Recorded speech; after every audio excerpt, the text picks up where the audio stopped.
Salam sejahtera, saudara yang kekasih di dalam nama Tuhan Yesus Kristus. Kita akan melanjutkan pemikiran kita dan kini kita akan membicarakan bagaimana perjalanan atau perkembangan dari Abraham sampai ke Ishak. Hal ini menjadi penting juga untuk kita pikirkan karena ini menjadi satu titik penting di mana Tuhan menyatakan janjinya kepada Nuh bahwa tidak lagi akan ada pemusnahan terhadap manusia. Dan Tuhan juga menyatakan janjinya kepada Abraham bagaimana Abraham akan mempunyai keturunan. Nah, di dalam Kejadian pasal yang ke-12 dikatakan begini. Berfirmanlah Tuhan kepada Abraham, pergilah dari negerimu dan dari sanak saudaramu dan dari rumah bapamu ini ke negeri yang akan kutunjukkan kepadamu. Aku akan membuat engkau menjadi bangsa yang besar dan memberkati engkau, serta membuat namamu masyhur dan engkau akan menjadi berkat. Aku akan memberkati orang yang memberkati engkau dan mengutuk orang-orang yang mengutuk engkau. Dan olehmu semua kaum di muka bumi akan mendapat berkat. Semua kaum di muka bumi. Lalu pada Kejadian pasal 15 ayat 5. Lalu Tuhan membawa Abraham keluar serta berfirman, coba lihat ke langit, hitunglah bintang-bintang. Jika engkau dapat menghitungnya, maka firman-Nya kepadanya, demikianlah banyaknya nanti keturunanmu. Lalu percayalah Abraham kepada Tuhan, maka Tuhan memperhitungkan hal itu kepadanya sebagai kebenaran. Nah, saudaraku yang kekasih, menjadi amat sangat menarik. Lalu di dalam kitab Ibrani pun ditekankan ulang kembali apa yang dipercayai oleh Abraham, bagaimana dia akan mendapatkan keturunan yang luar biasa. Dalam Ibrani pasal 11 ayat 12. Itulah sebabnya maka dari satu orang, malahan dari orang yang telah mati pucuk, terpancar keturunan besar seperti bintang di langit dan seperti pasir di tepi laut yang tidak terhitung banyaknya. Saudaraku yang kekasih, menjadi menarik kalau kita pikirkan bersama-sama. Bagaimana sekarang Tuhan menyatakan janji kepada Abraham, yaitu janji keturunan. Bahwa Abraham akan mempunyai banyak sekali keturunan. Seperti bintang di langit. Lalu dalam Ibrani malah ditambahkan bintang di langit, pasir di laut. Tidak terhitung banyaknya. Bintang di langit sangat banyak, pasir di laut sangat banyak. Ya. Ada saintik mengatakan bahwa jumlah bintang di langit itu 10 pangkat 25. 10 kali 10 kali 10, kali aja 25 kali begitu ya. Lalu pasir di laut pun ternyata sama 10 pangkat 25. Bagaimana cara menghitung dan kebenarannya? Tentu ada teori yang mereka pakai. Tapi yang kita mau katakan tidak menjadi terlalu penting juga isu itu. Walaupun menjadi sangat menarik untuk memikirkan. Kok saintik bisa-bisanya ngomong pasir di laut, bintang di langit jumlahnya sama. Tetapi menjadi menarik adalah ketepatan Alkitab juga pada waktu mengatakan jumlahnya seperti bintang di langit, pasir di laut. Tidak terhitung. Saya lebih suka itu karena mau mengatakan lebih umum untuk mengatakan banyak. Nah, karena itu saudara, janji kepada Abraham akan diberikan keturunan banyak kan sangat luar biasa. Sehingga Abraham dipanggil dari tempat tinggalnya untuk terus bergerak. Karena Tuhan sudah akan menyediakan bagi Abraham dan keturunannya nanti, yaitu tanah Kanaan untuk menjadi tempat tinggal mereka. Untuk bertumbuh, berkembang, beranak cucu. Nah, janji kepada Abraham, di mana Abraham dipanggil dan Abraham mentaatinya. Abraham percaya kepada apa yang dikatakan Tuhan. Sekalipun dia disuruh pindah dari sebuah kehidupan yang sebetulnya sudah cukup mapan. Sehingga dia disuruh pindah ke satu kehidupan yang tidak jelas nantinya seperti apa. Tetapi Abraham percaya pada apa yang dikatakan oleh Tuhan. Nah, karena dia percaya kepada apa yang dikatakan oleh Allah kepada dia, maka dia melakukannya. Dan dia meninggalkan tempat tinggalnya untuk pergi ke tempat seperti yang Tuhan perintahkan kepadanya. Sebuah perjalanan yang menjadi menggelisahkan karena tempat tinggal sebelum cukup baik lalu disuruh pergi ke tempat yang tidak jelas. Kalau dari satu tempat tidak baik disuruh ke tempat yang baik, oke, bisa dimengerti. Tapi kalau dari satu tempat yang baik sudah mapan lalu disuruh ke satu tempat yang tidak jelas, katakan bisa lebih baik, tapi bisa juga lebih buruk bukan? Karena tidak jelas seperti apa nantinya. Tapi Abraham percaya. Karena Abraham percaya Allah akan pelihara dia entah seperti apa atau bagaimanapun caranya. Ini juga menjadi luar biasa. Itu sebab Abraham diberkati oleh Allah. Dan Abraham menjadi bapa dari banyak orang. Abraham menjadi bapa dari berkat yang limpah. Karena dia melimpahkan berkat kepada keturunannya. Nah, Abraham berarti kan punya anak banyak dong. Tetapi ternyata di dalam perjalanan usia yang terus menerus. Sehingga Sarah sudah menggapai usia istilahnya menopause pada waktu itu ratusan tahun. Sudah tidak mungkin lagi untuk punya anak. Tetapi saudara-saudara yang menjadi menarik justru Tuhan berjanji kepada Abraham dan penepatan janjinya pun menjadi sangat menarik. Ya, apa yang dikatakan kepada Abraham sebagai satu janji yang sangat luar biasa. Nah, ini yang kita memang mau pikirkan bersama-sama. Bagaimana kemudian Tuhan bertindak dengan caranya dan bagaimana kemudian Tuhan menyatakan apa yang menjadi kehendaknya. Sehingga apa yang dilakukannya menjadi sesuatu yang sangat amat luar biasa. Padahal Abraham sudah berumur 100 tahun ketika Ishak dilahirkan baginya. Ya. Nah, jadi pada umur 100 tahun lah baru Abraham punya anak yang pertama. Bagaimana janji Tuhan yang mengatakan keturunanmu seperti bintang di langit, pasir di laut yang tidak terhitung banyaknya. Karena ternyata dia hanya mendapatkan satu keturunannya dari Sarah, yaitu Ishak. Nah, itu sebab 100 tahun itu menjadi usia yang cukup lanjut bagi dia untuk mendapatkan satu anak. Itu sebab dalam masa penantian untuk mendapatkan anak sesuai janji Tuhan, justru Sarah yang tergoncang, justru Sarah yang tergoda, justru Sarah yang terganggu. Sampai-sampai Sarah menyarankan supaya Abraham menikahi hambanya. Ya, jadi dia punya hamba pribadi. Ya, istilah kita mungkin dayang-dayang begitu. Jadi private yang kerja untuk nyonya nih, khusus. Lalu diberikan oleh Sarah, yaitu Hagar. Sayang, entah Abraham terlalu lemah terhadap wanita, atau juga Abraham terlalu sayang terhadap Sarah. Tapi yang pasti kemudian adalah Abraham menghampiri Hagar dan mendapatkan anak Ismail. Tuhan berjanji akan memberikan keturunan kepada Abraham dan Sarah. Satu ahli waris yang sah, tapi Sarah tidak sabar. Sehingga meminta Abraham untuk mengambil Hagar, pembantunya. Dan Hagar melahirkan anak Ismail. Sehingga kemudian persoalan menjadi muncul, saudara, ketika kemudian Sarah hamil. Lalu punya anak. Nah, ini jadi problem. Sehingga kemudian ironisnya, Sarah yang meminta Abraham untuk menikahi Hagar, Sarah pula yang meminta Abraham untuk mengusir Hagar. Sehingga Hagar diusir dari rumah itu. Karena memang ahli waris ada pada Ishak. Tapi bagaimanapun tindakan itu memang cukup menyedihkan juga. Namun dalam terminologi pada waktu itu, kepemilikan hak gitu ya. Ya Hagar itu memang menjadi haknya Sarah.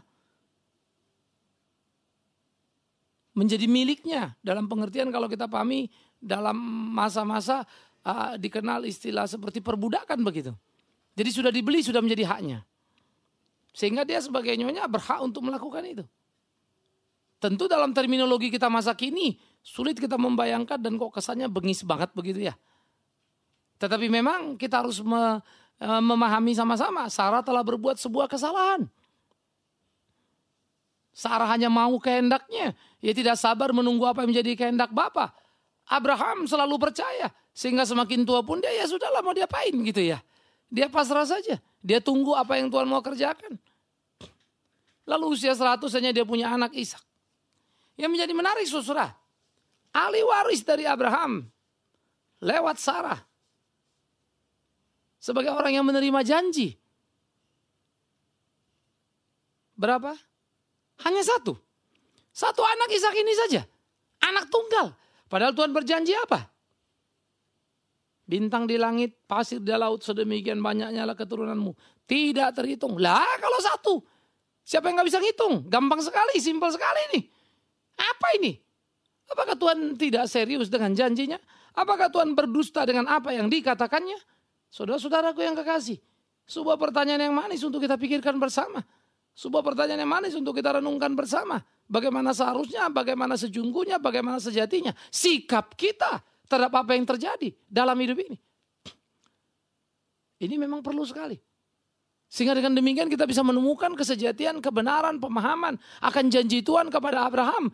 Engkau akan punya keturunan seperti bintang di langit, pasir di laut, yang jumlahnya tidak terhitung dan memang tidak terhitung dan memang sangat banyak. Tetapi kenapa hanya satu saja? Kenapa hanya satu saja? Sebuah pertanyaan sekali lagi, sebuah pertanyaan yang sangat serius. Yang perlu untuk dijawab, perlu untuk dipikirkan, perlu untuk dirumuskan. Bagaimana memahami realita kehidupan yang sesungguhnya. Bagaimana seharusnya melakukan apa menjadi kehendak Tuhan dalam pergumulan kehidupan tiap orang percaya. Sehingga kita tidak terjebak pada perangkap yang salah, melakukan apa yang salah. Yang pada akhirnya pada dirinya tidak lagi menyenangkan Tuhan kita. Saudara-saudaraku yang kekasih. Ishak anak sematawayang. Apakah ada yang salah dalam pemberian Allah? Jawabnya jelas tidak. Nanti kita akan melihat bagaimana kemudian pergumulan itu terus bergerak dalam kehidupan. Dan bagaimana sebetulnya Tuhan menggenapi janjinya. Mulai dari Kejadian 3 ayat 15. Dari garis orang benar Habel. Garis orang benar Nuh. Sampai garis orang benar Abraham. Kalau kepada Habel dijanjikan perlindungan terhadap orang benar. Kepada Nuh dijanjikan perlindungan akan dunia. Yang tidak lagi akan dibinasakan atau mengalami aniaya yang mengerikan oleh seperti air bah. Maka Abraham dijanjikan keturunan. Di sini titik semakin dekat. Bagaimana progresif pergerakan pemeliharaan Allah. Dari personal ke personal sampai nantinya menjadi sebuah bangsa. Sehingga saudara yang kekasih. Iman Abraham menjadi sangat kuat karena menembus jauh ke depan. Itu sebab ketika Abraham yang diberi anak sematawayang, Ishak saja. Diminta oleh Tuhan ahli warisnya. Diminta ahli Tuhan. Karena memang waktu Tuhan menyatakan janji akan mempunyai anak kepada Abraham. Abraham hanya beristrikan Sarah. Karena Abraham memang tidak punya istri lebih dari satu. Sayang Sarah tak sabar atas semuanya. Oleh karena itulah. Sarah yang sangat pengen sekali punya anak. Sarah yang sangat pengen sekali menimang anak ini. Sampai-sampai memberi Hagar kepada Abraham. Sekarang sudah punya anak. Tapi anak sematawayang oleh Tuhan diminta. Ini menjadi pengujian yang sangat berat. Berikan anakmu, korbankan. Waduh, gawat sekali. Sampai kemudian akhirnya. Di lokasinya. Ketika Abraham harus mempersembahkan Ishak. Ishak mengajukan pertanyaan, Bapakku, mana dombanya? Hati Abraham tercabik-cabik, hati Abraham tersayat-sayat, hati Abraham hancur. Karena pertanyaan diajukan oleh anaknya yang tunggal. Anak satu-satunya yang diperolehnya di usia tuanya. Anak sematawayang penantian janji Tuhan. Anak sematawayang buah iman. Waduh, berat sekali. Oleh karena itulah saudaraku yang kekasih. Seperti apa yang dikatakan dalam Kejadian 12. Abraham percaya pada apa yang dikatakan Tuhan. Dan itu diperhitungkan Tuhan kepadanya. Sebagai kebenaran. Karena percaya. Maka percayanya Abraham pun tidak segera luntur. Disuruh pergi meninggalkan satu kota, pergi ke tempat yang lain. Yang belum jelas dia jalan. Sekarang Tuhan minta Ishak dan dia mau berikan. Diikatnya anak ini. Hancur hatinya. Diikatnya anak ini. Pertanyaan diajukan. Tak bisa dia menjawabnya. Nanti Tuhan akan sediakan nak. Dengan berat. Sebagai sebuah pergumulan ketaatan. Yang mungkin bagi kita orang modern tidak masuk akal. Anak itu diikat. Pisau diangkat. Sekejap itu akan menghabisi hidup Ishak. Tapi sekejap itu pula ada suara. Tahan. Tahu-tahu ia melihat seekor anak domba dari sana. Menjadi ganti korban. Sehingga Ishak tak lagi dikorbankan tapi anak domba itu. Kitab Ibrani memang menarik ketika mengatakan bahwa ketika Ishak diminta anaknya, ia percaya. Dan ia memberikan anak itu, Ishak itu. Sehingga ketika Abraham diminta untuk mempersembahkan Ishak, ia tidak takut. Karena dia pikir Tuhan tahu juga bisa membangkitkan bahkan orang mati sekalipun. Bagaimana dia bisa mengerti konsep kebangkitan? Padahal waktu itu belum ada. Itulah benang merah iman. Di situ kita mesti lihat. Betapa hebatnya Alkitab. Betapa luar biasanya kesinambungan yang berjalan. Oh memang Tuhan yang bikin rencana, bikin acara. Bukan manusia yang reka-reka. Nah, karena itu pada waktu Ishak Mau dikorbankan lalu Tuhan memberikan ganti domba. Dengan segera kita memberikan atau mempunyai satu gambaran yang menarik sekali. Abraham percaya Tuhan bisa bangkitkan orang sekalipun dari kematian. Abraham akan mempersembahkan Ishak, tetapi kemudian Tuhan menggantinya dengan domba. Kita dipersuguhkan kepada kisah berikut yang menjadi nyata. Bagaimana Kristus Yesus anak domba Allah itu. Itu sebab dia disebut anak domba Allah. Dibawa ke pembantaian. Menjadi korban untuk menebus dosa anak manusia, saudara dan saya. Maka pada waktu itu anak domba itu menjadi juru selamat, menjadi penyelamat bagi seorang yang bernama Ishak itu. Kalau dikatakan Tuhan bisa membangkitkan orang sekalipun dari kematian, maka Ishak ia selamat dari kematian karena ada anak domba itu. Seharusnya dia mati, seharusnya jadi korban. Bukankah ini sebuah kebenaran yang sangat luar biasa yang terjadi dalam bentang waktu yang sangat jauhnya, tetapi menjadi sebuah kenyataan yang sangat menarik dalam kehidupan. Bukankah saudara dan saya perlu untuk memikirkan apa yang bisa kita lakukan dalam kehidupan kita, sehingga kita betul-betul sungguh bisa mengerjakan apa yang Tuhan ingin kita kerjakan dalam kehidupan kita, supaya sungguh di dalamnya nama Tuhan dipermuliakan. Alangkah indahnya, alangkah bajiknya, alangkah baiknya. Mestinya itu menjadi semangat kita sama-sama. Nah, ini perlu kita pikirkan. Ini perlu kita rancang bangun dalam kehidupan kita, supaya itu sungguh-sungguh menjadi satu wujud nyata. Yang demonstrasif bisa diwujudkan. Satu wujud nyata yang bisa dilakukan sehingga di dalamnya sungguh nama Tuhan yang dipermuliakan. Maka saudara dan saya pikirkan baik-baik bagaimana pemeliharaan Allah yang luar biasa itu. Sehingga Abraham yang dijanjikan bintang di langit, pasir di laut, sebanyak itulah jumlah keturunannya, hanya mendapatkan satu anak. Tapi Abraham tidak kecewa, ia percaya Tuhan akan atur semuanya. Itu sebab sekalipun satu anak Tuhan minta untuk dikorbankan, ia tidak pernah menahannya. Ia mau melakukannya. Bukankah dia layak disebut bapak orang beriman? Dan Abraham pun dibenarkan oleh Tuhan justru karena iman itu. Iman yang luar biasa, iman yang selalu percaya. Satu, untuk menggenapi janji, bintang di langit, pasir di laut. Ironis kan? Tapi dia percaya. Termasuk ketika diminta jadi korban, dia pun percaya. Pasti akan ada kebangkitan. Tuhan bisa lakukan apa yang dia mau. Nah saudara-saudara, dari sinilah kita bisa melihat satu benang merah yang hebat yang terus berjalan. Benih iman yang terus bertumbuh subur dalam kehidupan. Dan janji demi janji Tuhan yang makin hari makin mulai terwujud dalam sebuah kenyataan. Kelak, Ishak akan menikah dan punya dua anak, Esau dan Yakub. Anak kembar. Esau itu menjadi sulung, Yakub menjadi bungsunya. Tapi mereka saudara kembar. Lahir satu kali bersama-sama. Seperti Ishak hanya satu-satunya. Begitu pula Ishak punya hanya satu-satunya anak. Satu anak kembar. Dua orang kan gitu ya. Tapi dalam satu momentum kelahiran. Lalu kita mulai melihat apa ini? Lah ini bapaknya naik satu. Janji Tuhan bintang di langit pasir di laut. Tapi sekarang sudah mulai mengganda ya. Ishak punya anak dua. Tapi kok cuma dua ya? Bagaimana ini bintang di langit, pasir di laut? Oh, saudara-saudaraku, Tuhan tidak pernah lupa pada janjinya. Tuhan mengatur segala sesuatu dalam rangka hidup manusia. Tuhan peliharakan janjinya. Oleh karena itu kita melihat semacam satu detik-detik yang menegangkan dalam perjalanan penggenapan janji Allah. Sampai nanti kita mengerti bagaimana janji itu menjadi satu janji yang luar biasa. Tetapi di awal-awalnya tampaknya kita melihat ada satu ketidakmungkinan. Sekarang mudah saja orang baca cerita Abraham punya anak, Ishak punya anak, Yakub, Esau dan Yakub, selesai.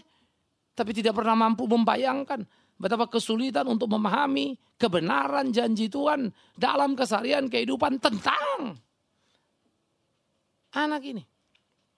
Keturunan ini, bintang di langit, pasir di laut ini. Nah oleh karena itulah saudaraku yang kekasih, biarlah di sini kita menggumuli bersama dalam kehidupan kita. Menyadari bersama betapa hidupnya Tuhan kita. Supaya kita sungguh-sungguh mengerti sepenuhnya. Tuhan akan melakukan apa yang dia mau lakukan. Dan tidak ada yang bisa mencegahnya. Tuhan amat sangat Allah luar biasa dan maha perkasa. Sekarang tergantung kepada kita. Seberapa kuat iman kita dalam mengikut dia. Seberapa murni hati kita dalam mengiring jalannya. Sehingga tidak ada kemunafikan, tidak ada yang tersembunyi dalam kehidupan. Berapa percayanya kita. Supaya jangan hanya apa mau kita, Tuhan beri baru kita bilang Tuhan baik. Tapi ketika ada sesuatu yang berbeda dengan selera kita, dengan akal kita, kita marah. Itu bahaya. Tentu Tuhan tidak suka. Tuhan mau kita melakukan apa yang dia mau. Tuhan mau kita mengerjakan apa yang dia mau. Dan Tuhan tidak mau kita melarikan diri dari panggilan hidup kita. Camkan itu, pikirkan itu. Lakukan kehendak Tuhan supaya Tuhan dipermuliakan, saudaraku. Disinilah satu pemahaman yang utuh. Yang perlu kita miliki dalam perjalanan hidup kita. Dalam kita mengiring Tuhan kita. Melakukan apa yang menjadi kehendaknya. Inilah yang perlu untuk kita lakukan. Sehingga hidup kita jadi hidup yang menyenangkan hati Tuhan kita. Saudaraku, Anda dan saya harus memahami pemeliharaan Allah secara luar biasa. Seperti Abraham mampu memahaminya. Bintang di langit, pasir di laut. Hanya satu anak semata wayang. Tapi itu diyakininya luar biasa. Cucunya hanya 2. Esau dan Yakub. Tapi perjalanan belum selesai. Masih panjang. Betapa hebatnya pemeliharaan Allah. Janji terus dilanjutkan. Betapa luar biasanya Allah melakukannya. Maka ingat, secara progresif makin hari kita makin mengerti bagaimana Bani Israel bergerak secara dinamis. Dalam waktu yang tidak pendek loh, panjang. Dari generasi ke generasi. Tapi Tuhan berjanji akan mewujudkan bangsa itu. Satu Abraham lahir satu Ishak. Satu Ishak hanya lahir 2 anak. Esau dan Yakub. Lalu bagaimana seterusnya? Nah itu terus akan kita pikirkan. Tetapi yang ingin saya katakan pada saudara dan saya. Jangan pernah berpikir pemeliharaan Allah langsung berwujud seperti apa yang kita mau. Karena Allah tahu kapan waktunya. Dan dia tahu apa yang harus dilakukannya. Semoga Anda dan saya tak terjebak, terperangkap di sana. Di dalam pikiran-pikiran kita yang semau kita. Dalam pikiran-pikiran kita yang mau mengatur Allah. Tapi biarkan kita hidup dalam pimpinannya. Seperti apa yang dikehendakinya. Selamat merenungkan, menikmati pemeliharaan Allah dalam kehidupan. Seperti Allah memelihara Abraham. Dan menggenapi janjinya dengan cara yang luar biasa. Amin. Mari kita berdoa. Tuhan, kami bersyukur, kami berterima kasih. Engkau Allah yang berjanji, Allah yang menepati. Tak pernah kau tinggalkan kami di tengah pergumulan dan kebingungan. Tapi semua menjadi jelas di dalam kenyataan. Karena Tuhan bertindak dalam hidup kami. Memenangkan tiap pergumulan. Sehingga kami makin mengerti apa yang menjadi janji Tuhan. Digenapi dari hari ke hari. Terima kasih. Ini kami di hidup kami sehari-hari. Ajari kami. Untuk berjalan dengan iman seperti Bapa kami Abraham. Berjalan dalam iman percaya itu. Demi Yesus Kristus Tuhan kami. Anak domba yang sejati itu kami berdoa, kami bersyukur pada Bapa dalam surga. Amin.